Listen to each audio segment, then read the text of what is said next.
اس کا مطلب یہ ہوا کہ ڈاکٹر جاوید اقبال قائد اعظم اور اقبال کو کوئی علیحدہ نہیں سمجھتے تھے، ان کو ایک ہی آئیڈینٹی جو انڈیا کے اندر مسلم آئیڈینٹی تھی سب کانٹیننٹ میں ساری دنیا میں، اس کو وہ سمجھتے تھے۔ قائد اعظم کی میراث انہوں نے پھر کتاب لکھی، پھر پاکستان اور اسلامی لبرل تحریک، یہ علیحدہ انہوں نے ایک، جیسا میں نے کہا نا کمپٹیٹیو انالیسز انہوں نے، کمپیریٹیو انالیسز انہوں نے کیا، تقابلی جائزہ انہوں نے لیا، یہ کتاب ان کی آئی۔ پھر اسلام اور پاکستانی شناخت، یہ بہت زبردست کتاب ہے، اس میں بڑا مواد ہے ایسا جس کو لوگ کہنے سے ڈرتے رہتے ہیں، لیکن ڈاکٹر جاوید اقبال صاحب نے اس کو کہا۔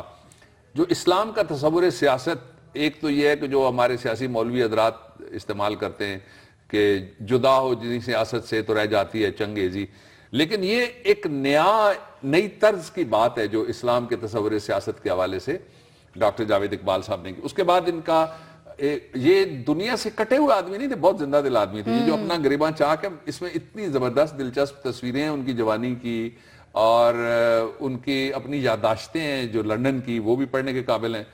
یہ جو کتاب ہے ان کی ڈراموں اور افسانوں کا ایک مجموعہ ہے، جہان جاوید، یہ کتاب ان کی 10ویں ہے، اور آخری ان کی کتاب تھی اپنا گریباں چاک۔ اچھا، پھر ایک خاص بات یہ تھی کہ جو قومیت کی سرکاری تشریح ہے نا، ایک خاص گروہ کرتا ہے، اس سے یہ ناخوش رہے، یہ کوئی زیادہ اس سے راضی نہیں ہوئے۔ پھر اپنے انہوں نے جو میں نے پہلے ذکر کیا جو خطاب جاوید والا تھا، اس کے حوالے سے بھی، تو انہوں نے اس قدر اپنے والد سے کشید کیا علم کہ اس کو پھر لوگوں تک پہنچاتے رہے۔ ٹیلی ویژن کے اوپر ان کے لیکچرز ہوئے، اسلام کے بارے میں ہوئے، قانون کے بارے میں ہوئے، پاکستانی شناخت اور قومیت کے بارے میں ہوئے، پھر یہ ہائی کورٹ کے جج بنے، پھر یہ چیف جسٹس بنے لاہور ہائی کورٹ کے، پھر یہ سپریم کورٹ آف پاکستان میں گئے، اور پھر یہ سینٹ آف پاکستان۔ یہ میرے لیے ایک ایڈیشنل اعزاز ہے ذاتی جو میری ان سے نیاز مندی کے علاوہ، کہ وہ سینٹ آف پاکستان کے بھی رکن رہے۔ آج آپ نے بالکل درست کہا کہ یہ ایک صدی کا صدمہ ہے، یہ ایک صدی کی رخصتی ہے، یہ ایک صدی کی موت ہے۔ پچھلے دنوں مغربی بنگال کی ایک ترقی پسند حکومت نے جشن اقبال کیا۔ مجھے بڑا ہی عجیب لگتا ہے کہ جو لوگ علامہ اقبال کے گا گا کے لہرا لہرا کے ہم سارے شعر پڑھتے رہتے ہیں، ہمارا کوئی جمعے کا خطبہ بھی ایسا نہیں ہے جس میں ایک دوسرے کے خلاف استعمال کرنے کے لیے ہم کوئی نہ کوئی شعر علامہ اقبال کا نہ ڈھونڈیں، لیکن ہم جشن اقبال منانے سے گھبراتے ہیں۔ یوم اقبال آتا ہے، یوں لگتا ہے جس طرح کوئی ایک دو ادارے ہیں جنہوں نے ذمہ داری لی ہوئی ہے، وہ بڑی ان کی ہمت ہے، وہ یہ کام کرتے رہتے ہیں۔ تو یہ وہ ہے جو ہمارا سرمایہ نے یاد رکھنا چاہیے۔ اچھا بابر صاحب، ایک بات میں کر لوں، ضرور۔ مغربی بنگال کی حکومت نے ان کو جشن اقبال میں، یہ ابھی کی بات ہے، تازہ ترین بات ہے، اسی سال کی بات ہے، ان کو دعوت دی کہ آپ تشریف لائیں۔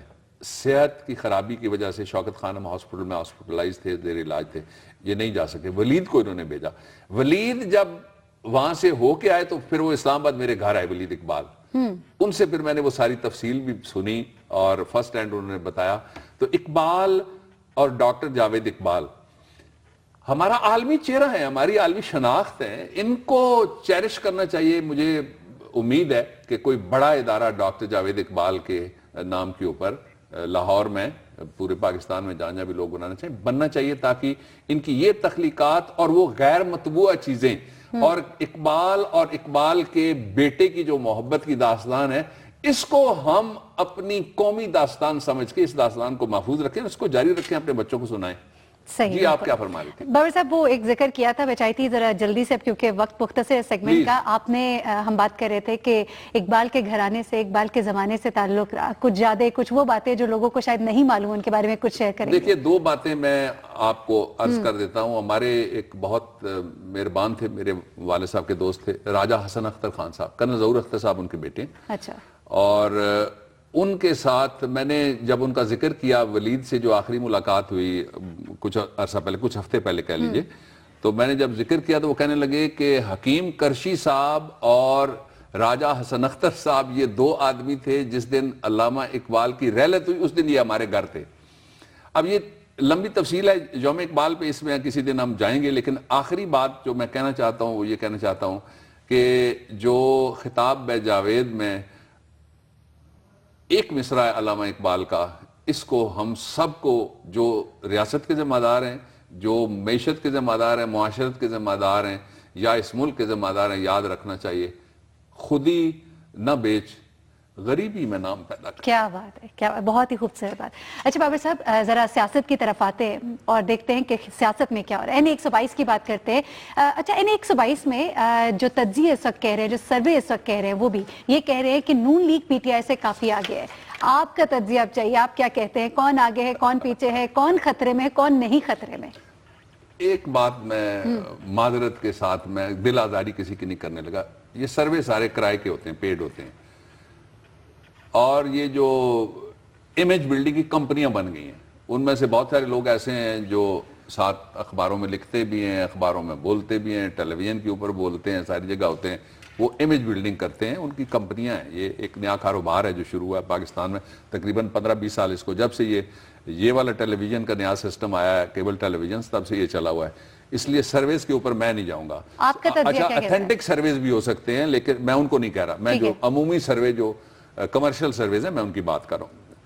دیکھیے 2-3 میں پہلے اشارے دیتا ہوں. میں تجزیہ، وہ کہتے ہیں نا کہ خیر الکلام اقل وضل، کہ بہترین بات وہ ہے جو بے شک چھوٹی ہو لیکن دلیل کے ساتھ ہو. پہلے میں دلیل سامنے رکھ دیتا ہوں اور دلیل کے بعد پھر میں اپنا تجزیہ پیش کرنا چاہتا ہوں. پہلی بات یہ ہے کہ آج وزیروں کی دوڑ لگ گئی ہے کہ دوڑو، پہنچو NA122 کے اوپر یلغار کر دو. یہ کیا، یہ کسی تصادم کی طرف نشاندہی ہے کیا؟ کیوں بلا لیا وزیر ریلوے نے؟ آپ اگر اجازت دیں تو میں پہلے 2-3 باتیں کہہ دوں. یہ جو آپ نے وزیر ریلوے والی بات کی، اس پہ میں کامنٹ کر دیتا ہوں.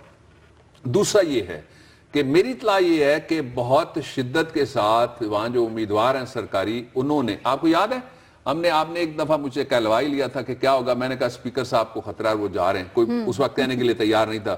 سارے کہتے تھے کچھ نہیں ہوگا جی، وکٹ نہیں جا رہی. میں نے کہہ دیا تھا کہ جا رہے ہیں. اور اطلاعات اور جو بھی ہماری اسیسمنٹ ہے اس کی بنیاد کے اوپر ہم کہتے ہیں، آبجیکٹیولی کہتے ہیں، ہم کسی کی دل آزاری نہیں کرتے. نہ میڈیا ٹرائل کا میں قائل ہوں، اس لیے کہ میرا اپنا بہت میڈیا ٹرائل ہوا ہے اور ہوتا رہتا ہے، اس لیے میں نہیں میڈیا ٹرائل کرتا. جو دوسرا ہے، میں اشارہ پہلا آپ کو میں نے دیا کہ وزیروں کی دوڑیں لگ گئی ہیں. دوسرا میں نے اشارہ دیا کہ انہوں نے بڑا ہی احتجاجی قسم کا کہا اپنی پارٹی کو کہ کچھ بھی نہیں ہو رہا، دیکھیں جی یہ ہو جائے گا اور وہ ہو جائے گا اور پھر سب کو نقصان ہوگا. تیسرا یہ ہے کہ جو ہاؤس آف شریف ہے، جو وہ اس وقت ہاؤس آف کارڈز بن رہا ہے لاہور کے اندر اس حلقے کے حوالے سے، اس کو بھی بچانے کے لیے جو ان کے ظاہر ہے لاہور میں ان کا اثر و رسوخ جتنا بھی سارا کچھ ہے اس کو وہ استعمال کرنے پہ لگ گئے. اور چوتھا یہ ہے کہ آپ نے دیکھا کہ گلو بٹوں کو بھی انہوں نے اکٹھا کرنا شروع کر دیا. وہ جو آپ کی بات ہے کہ وہ تصادم والا جو آپ نے اشارہ دیا، اس کا ایک یہ اشارہ بھی ہے کہ وہاں پہ اپنے لوگوں کو وہ جب باہر سے لا کے، آپ مثلا گجرانوالے کا بندہ جب جائے گا تو اس نے کس کا لحاظ کرنا ہے وہاں جا کے NA122 میں؟ NA122 والا ایک دوسرے کا لحاظ کرے گا. ایک ہی گلی میں رہتے ہیں، کل پھر انہوں نے نکلنا ہے، ایک دوسرے کے سامنے آنا ہے. اچھا، جو اصلی بات ہے وہ یہ ہے کہ حکومت اس وقت پینکی ہو گئی ہے، حکومت گھبرا گئی ہے. حکومت کی پوزیشن اگر مضبوط ہو تو حکومت کیوں گھبرائے گی؟ پھر آپ کو میں ایک اور دلیل دے دیتا ہوں اور پھر میں آتا ہوں میں اس تجزیے کی طرف کہ وہاں کیا ہونے جا رہا ہے. وہ دلیل میں آپ کو یہ دیتا ہوں کہ دیر میں آپ کو پتا ہے کہ پاکستان پیپلز پارٹی اپنی تاریخ کی کمزور ترین سطح کے اوپر تجزیوں کے مطابق کھڑی ہے. وہاں جماعت اسلامی اور حکومت دونوں کے مشترکہ امیدوار کو پیپلز پارٹی کے امیدوار نے شکست دے دی. وجہ کیا تھی؟ خواتین باہر نکل آئیں ووٹ دینے کے لیے. اب میں پاکستان کی 51.6% 7% یا 52%، یعنی 48% مرد ووٹرز ہیں اور 52% ووٹرز ہیں خواتین NA122 میں. اس وقت عمران خان صاحب صرف ایک کام کے لیے وہاں پہ گئے ہوئے ہیں. ان کی یہاں بڑی امپورٹنٹ اپوائنٹمنٹس تھیں، وہ چھوڑ کے وہاں پہ گئے ہوئے ہیں. وہ گئے ہوئے ہیں خواتین کو اپیل کرنے کے لیے، NA122 کی ماؤں، بہنوں، بیٹیوں، ٹائگریسز باہر نکلو. یہ وہ حمزہ شہباز بھی ریلی نکالے. نہیں، اس وقت حمزہ شہباز بھی ریلی نکالے NA122 میں، یعنی دونوں اپنی طرف سے. ریلی اور چیز ہوتی ہے. ٹھیک ہے، ریلی تو ریلا ہوتا ہے. ریلی جب سرکاری نکلتی ہے نا تو پہلے حکم ہوتا ہے واپڈا کو کہ جس علاقے سے ریلی جائے گی وہاں کہیں اندھیرا نہ ہو جائے. یہ نہ ہو کہ ادھر ہی انڈے پڑ جائیں. ایک پہلے بشیر کو پڑے بھی تھے نا، ابھی آپ نے دیکھا. تو اس لیے سرکاری ریلی اور چیز ہوتی ہے. جو اپیل کرنے جس کو طبقے کو وہ جا رہے ہیں وہ وہاں پہ اکثریت میں ہے، وہ ہے ہماری مائیں بہنیں بیٹیاں، خواتین ہیں. وہ ایک بات یہ ہوگی. اور وہ یہ کوشش کر رہے ہیں کہ خواتین باہر نکل آئیں، اور میں آپ کو یقین دلاتا ہوں کہ خواتین باہر نکلیں گی. تجزیہ میں آخر میں بیان کروں گا. یہ پہلا جس بات پہ گورنمنٹ پینکی ہے اس وقت وہ یہ ہے کہ عمران خان وہاں پہنچ گئے, عمران خان نے ڈیرا ڈال دیا اور وہ خواتین کو اپیل کر رہے ہیں اور خواتین باہر نکلیں گے. اچھا مجھے یہ سمجھ نہیں آتا خواتین کیوں نہیں باہر نکلیں گی. انہوں نے اپنی امپاورمنٹ ایکسرسائز کی ہے, جس طرح میں نے آپ کو بتایا. وہ علاقہ جہاں پہلی دفعہ خواتین کو رائٹ آف ووٹ تو آئینی قانونی طور پہ تھا, لیکن وہ ووٹ ڈالنے نہیں دیتے تھے. لوگوں نے کہا جی ووٹ ڈالو, انہوں نے ووٹ ڈالے اور ایک اپ سیٹ وہاں پہ کر دیا. میں یہ سمجھتا ہوں, میں اشارہ دے دیتا ہوں, بات آخر میں ختم کروں گا, میں یہ سمجھتا ہوں کہ وہاں اپ سیٹ ہونے جا رہا ہے.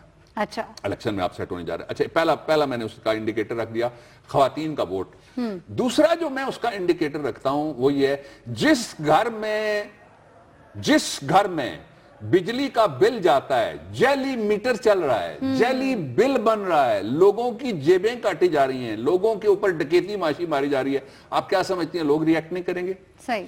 دوسرا, جو خاتون سبزی خریدنے کے لیے اپنے محلے کی دکان پہ جاتی ہے, جو خاتون دال خریدنے کے لیے اپنے محلے کے گراسری سٹور کے اوپر جاتی ہے, جو خاتون کسی ہسپتال میں جاتی ہے جس میں دوائی نہیں ہے, کیا آپ سمجھتی ہیں کہ وہ خواتین ریئیکٹ نہیں کریں گی؟ صحیح. اچھا عامر صاحب ایک سوال, ایک اور بہت ضروری بات ہے.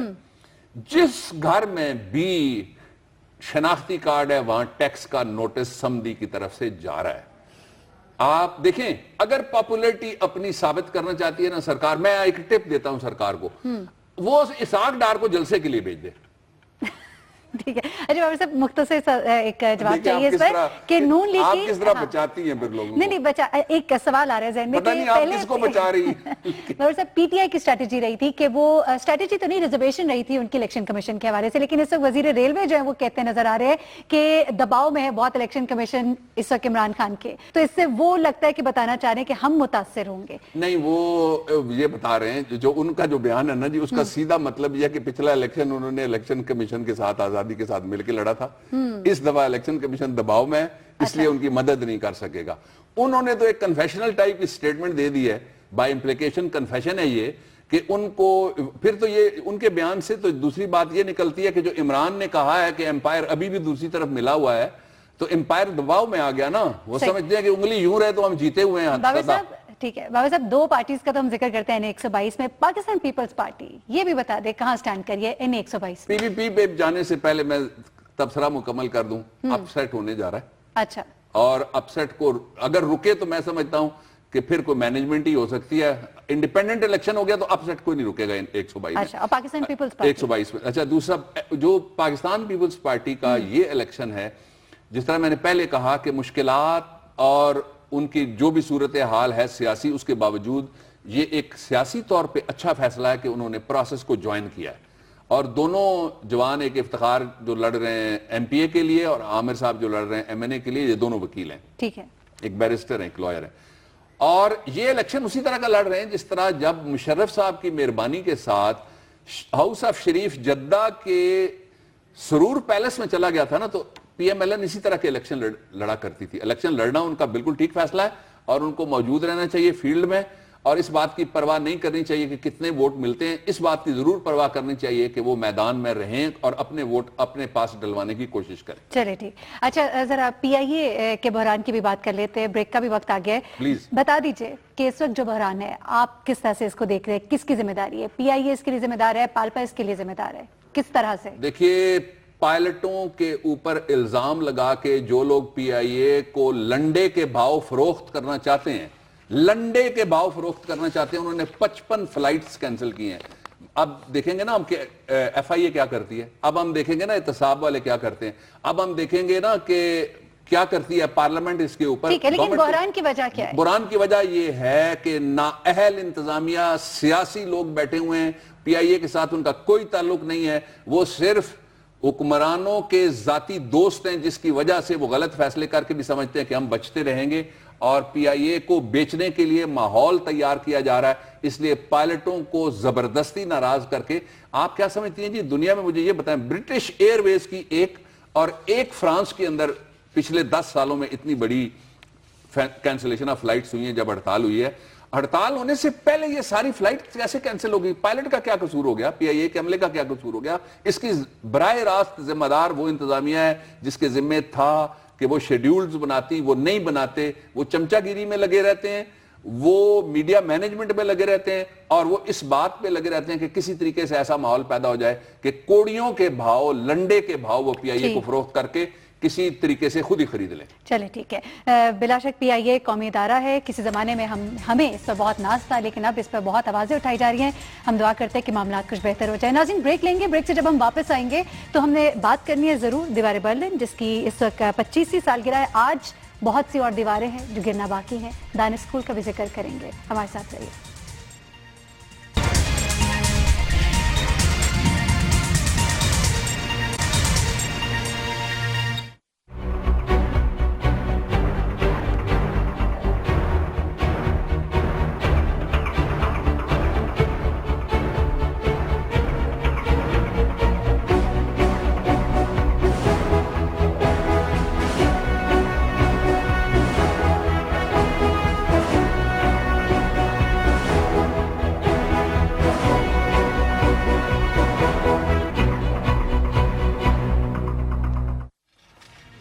جی، دیوار برلن جس کو گرے آج 25 سال ہو گئے، آج اس کی 25ویں سالگرہ بھی منائی گئی۔ بابر صاحب، بہت سی اور دیواریں ہیں جو بھی گرنا باقی ہے۔ کیا اچھی بات آپ نے کی۔ پہلے تو خراج تحسین ہے ایسٹ اور ویسٹ جرمنی کو، جس نے عالمی استعمار کے ذریعے سے جو تقسیم کی دیوار تھی اس کو آج سے 25 سال پہلے آج کے دن گرا دیا۔ صحیح۔ اور پھر جو نیا جرمنی ہے اس کو اس بات پہ بھی خراج تحسین ہے کہ انہوں نے جو عرب دنیا کے اور کچھ ایشیا کے دوسرے ملکوں کے بھی جو مہاجرین ہیں ان کے لیے اپنے دروازے کھول دیے، اور پہلے فیصلہ کیا، فرانس بھی ان سے ناراض ہوا کہ آپ نے کہا کہ ہمارے پاس آئیے، ہم ان کا استقبال کریں گے۔ ایک تانا بھی اس نے دیا مسلم حکمرانوں کو اور بادشاہوں کو۔ انجیلا مارکل کے نام یہ تانا چل رہا ہے کہ انہوں نے کہا کہ ہمارے جو مقدس شہر ہیں ان کے جو اس وقت امیر ہیں یا جو بھی ہیں وہاں پہ حکمران، ان کا نام لے کے انہوں نے کہا کہ یہ شہر بڑے قریب ہیں، لیکن ہمارے پاس جو لوگ آ رہے ہیں ان کو کہو ہمارے دروازے کھلیں۔ اور لوگوں کو کہا کہ جاؤ کیک، بسکٹ اور جوسز لے کے جاؤ، ٹرین سٹیشنوں پہ ان کا استقبال کرو۔ باقی جو ممالک تھے وہاں پہ ہاسٹیلٹی کا سامنا کرنا پڑا لوگوں کو۔ اچھا، اس کے ساتھ ہی جو چانسلر صاحبہ ہیں، مارکل صاحبہ، ان کا نام جا رہا ہے، ایک جرمنی کے بڑے اخبار نے دعویٰ کیا ہے کہ ان کا نام جا رہا ہے عالمی جو نوبل پرائز ہے اس بات پہ کہ انہوں نے مہاجرین کے لیے دروازے کھولے۔ اس سے پہلے بھی یہ خاتون ہے، پچھلی دفعہ ہماری ایک خاتون جو زخمی ہوئی تھی سوات سے، ایجوکیشن کے حوالے سے بڑی انہوں نے شہرت پائی، ان کو بھی نامزد کیا گیا تھا۔ جو سوشل میڈیا پہ ایک بحث چل رہی ہے وہ یہ ہے کہ اگر اس خاتون کو اس ایک واردات کی وجہ سے نامزد کیا جا سکتا ہے جس نے پاکستان کا اور ایشیا کا امن بحال کیا، راحیل شریف کا کیا قصور ہے؟ یہ ایک بحث یہ بھی چل رہی ہے۔ اچھا، اب ایک اور پہلو جو بہت امپورٹنٹ ہے جس کی طرف آپ نے اشارہ کیا کہ کون کون سی دیواریں۔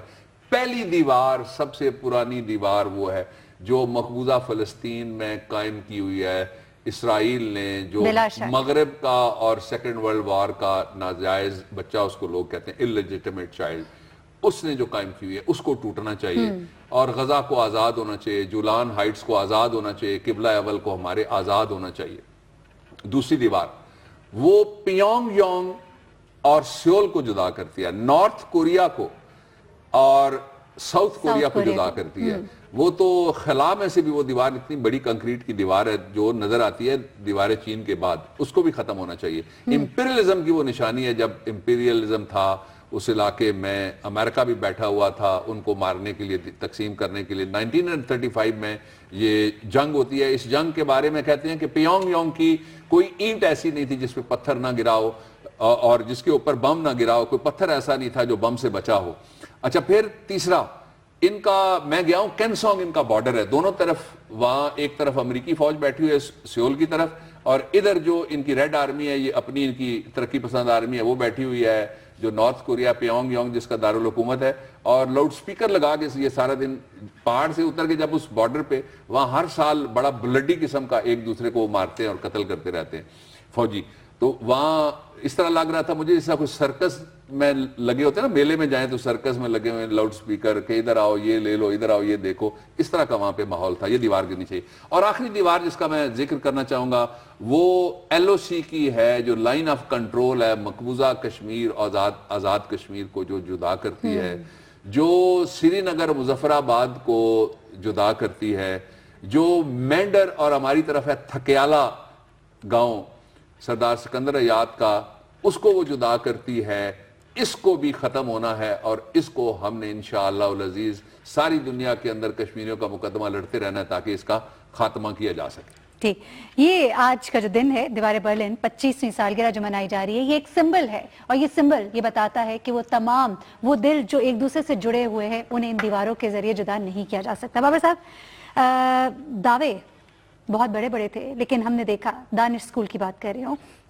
کہ وہ نتائج دانش اسکول نہیں دے سکا. اور دوسری بات ساتھ ہی جوڑ دیتی ہوں کہ سرکاری اسکولوں کا کیا قصور ہے، وہ کیوں نگلیکٹڈ ہے؟ اتنا خربوں پیسہ جو دانش اسکول پہ لگایا گیا، یہاں تو بلڈنگز، واش رومز، ہر طرح کے مسئلے کھڑے ہیں. یہ دونوں باتیں ذرا بتائیے. دیکھیں جی، دانش اسکول میں یا تو بنانے والوں میں کوئی آیوڈین کی کمی تھی یا دانش کی کمی تھی. میں کچھ بڑے چشم کشا قسم کے حقائق ہیں جو آج قوم کے سامنے ان اسکولوں کے حوالے سے. پہلا تو آپ نے بتا دیا میٹرک کے جو امتحانات کے اڑا کے رکھ دیا پرائیویٹ سکولز نے، اڑا کے رکھ دیا پرائیویٹ سکولز نے. اور جو پنجاب ہے اس کے اندر اس وقت 14 دانش سکول بنائے گئے ہیں، 7 لڑکیوں کے لیے اور 7 ہی لڑکوں کے لیے ہیں. اور یہ 14 ٹوٹل تعداد ہے. 5216 اس کے اندر کل بچے پڑھنے والے ہیں. اور ان کی جو فیسلٹیز ہیں ذرا وہ دیکھ لیجئے گا. 2011 میں پچھلی گورنمنٹ میں افتتاح کیا تھا. یہی ہمارے جو پسندیدہ وزیر اعلیٰ ہیں پنجاب کے، انہوں نے افتتاح کیا تھا، جو خادم اعلیٰ ہیں. فیسلٹیز کیا ہیں دانش سکول؟ ان میں ماڈرن سکولز ہیں اور منی لیپ ٹاپس کے اوپر بچے پڑھتے ہیں. آپ ذرا دیکھ لیجئے گا، یہ پاکستان کا سب سے بڑا صوبہ 15 کروڑ آبادی کا، اس کے اندر کس طرح سے تقسیم ہے، طبقات کی تقسیم کس طرح ہے. اچھے بچے اور غیر اچھے بچے کہہ لیجئے جو انہوں نے بنائے ہوئے. ہمارے لیے تو بچے سب سے اچھے. آرٹس کلب ہے یہاں پہ، کمپیوٹر کلب ہے، سائنس کلب ہے، لائبریری ہے، ہاسٹل ہے، پلے گراؤنڈ ہے. مجھے کوئی اس بات سے تعرض نہیں ہے کہ نہ ہو، ساری جگہ ہو، سب جگہ ہو. اچھا، کلبز کیا ہیں یہاں پہ؟ کلب ہے arts club, science club, gardening club, sculpture یعنی صنم تراشی کا، بت بنانے کا. بہت سے پرائیویٹ سکولز بھی جو ہیں وہ اس سے ایگری کریں گے. کرکٹ گراؤنڈ، فٹ بال گراؤنڈ، ہاکی گراؤنڈ، باسکٹ بال ہیں جی. اچھا، اب جو ان کے اوپر پیسے خرچ کر دیے گئے، میں جلدی پھر ابھی آپ نے کہہ دینا ہے کہ ٹائم ہمارے پاس کم ہے، میں جلدی بتا دیتا ہوں کہ اس وقت جو انہوں نے دانش سکول جو بنایا گیا تھا وہ حاصل پور بہاولپور میں، اس کے اوپر جو خرچ کیا گیا تھا 84.71 کروڑ روپے کا وہاں پہ سکول بنانے پہ خرچہ ہوا. 1 ارب سے تھوڑا سا کم. پھر جو دانش سکول چشتیاں میں بنایا گیا تھا اس پہ 83.52 کروڑ روپے کا خرچہ ہوا. اسی طرح سے دانش سکول رحیم یار خان پہ 80.56 کروڑ روپے کا خرچہ ہوا.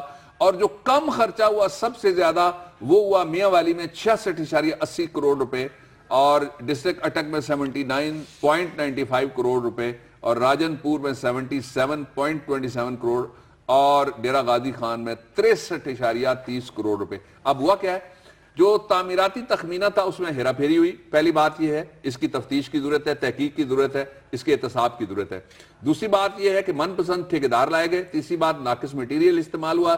دانش سکولوں کے اشتہار چلانے پہ بہت اچھا کیا، ہمارے پروگرام کو دے دیں جی آدھے اشتہار، ہمیں کوئی اعتراض نہیں ہے، لیکن صرف خرچہ کتنا ہوا؟ 29 کروڑ روپے اشتہاروں پہ اور تصویروں پہ اس غریب قوم کے خرچ ہو گئے. اب اس کے مقابلے میں جو ایجوکیشن ہے جی، ڈیولپمنٹ پروگرام جو 2015 اور 16 کا ہے، یہ ہمارے پاس ہے. پنجاب ایجوکیشن فاؤنڈیشن کو ملینز میں جو دیا گیا، دانش سکولوں کو جو دیا گیا، پنجاب ایجوکیشن انڈاؤمنٹ فنڈ کو جو دیا گیا، لاہور نالج پارک کو جو دیا گیا، یہ ایک طرف رکھ دیجئے گا. اب میں جلدی سے آپ کو بتا دیتا ہوں کہ پنجاب میں کیا سکول ہیں. پنجاب میں 59,695 سرکاری سکول ہیں، 1,86,000 بچے پڑھتے ہیں، 3,21,064 اساتذہ ہیں، 62,775 سکول اس میں اساتذہ کی اسامیاں خالی ہیں اور نوکریاں سیاسی طور پہ تقسیم کی جاتی ہیں. 62,775 اسامیاں خالی کر کے پھر آپ کہتے ہیں کہ آپ جو 1 لاکھ سکول اس وقت چل رہے ہیں پرائیویٹ سیکٹر میں، جن کی قدر کرنی چاہیے اور ان کے حوالے سے جو مسائل ہیں وہ بھی سامنے لانے چاہیے، ان کے ساتھ آپ کہتے ہیں ان بچوں کے آپ مقابلہ کریں. اچھا، 6,514 سکولوں میں بجلی نہیں ہے، 1,380 سکولوں میں بیت الخلاء نہیں ہے، 4,727 سکولوں کی عمارتیں خطرناک ہیں. یہ رونا اس طرح کا ہے کہ اس کے اوپر نوع لکھا جا سکتا ہے. صحیح ہے، بالکل بابر صاحب. اور کہنا ہمارا یہ ہے کہ آپ بالکل دانش اسکول پر توجہ دیجئے، لیکن وہ تمام سرکاری اسکول بھی آپ کے توجہ کے اس وقت طلبگار ہے. بریک لیتے ہیں، بریک سے واپس آئیں گے تو ہم نے ضرور تلاش گمشدہ میں کسانوں کے محافظوں کو تلاش کرنا.